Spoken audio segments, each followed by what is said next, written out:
आज़ादी के बाद कोई भी देश ने गुलामी की भाषा को अपने यहाँ नहीं ढोया, भारत को छोड़कर। सभी देशों ने अपनी मातृभाषा लाई अपने देश में।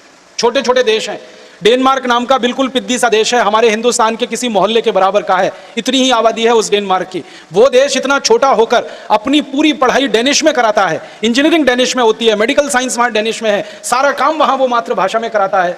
तो हम 115 करोड़ की आबादी के देश अपनी मातृभाषा में काम क्यों नहीं कर सकते? हम इंजीनियरिंग क्यों नहीं हिंदी में पढ़ा सकते? मेडिकल की पढ़ाई हिंदी में क्यों नहीं हो सकती? मैनेजमेंट की पढ़ाई हिंदी में क्यों नहीं हो सकती? चार्टर्ड अकाउंटेंसी की पढ़ाई हिंदी में क्यों नहीं हो सकती? तो कुछ लोग कुतर्क देते हैं कि हिंदी में शब्दों की कमी है, ऐसी कोई कमी नहीं है। डेनिश भाषा के पास तो बिल्कुल शब्द नहीं है, उससे तो 1000 गुना ज़्यादा हमारे पास है। आज़ादी के बाद कोई भी देश ने गुलामी की भाषा को अपने यहाँ नहीं ढोया, भारत को छोड़कर। सभी देशों ने अपनी मातृभाषा लाई अपने देश में।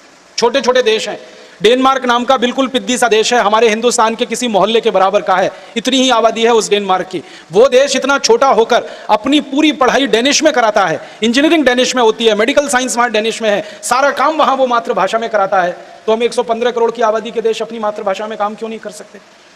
हम इंजीनियरिंग क्यों नहीं हिंदी में पढ़ा सकते? मेडिकल की पढ़ाई हिंदी में क्यों नहीं हो सकती? मैनेजमेंट की पढ़ाई हिंदी में क्यों नहीं हो सकती? चार्टर्ड अकाउंटेंसी की पढ़ाई हिंदी में क्यों नहीं हो सकती?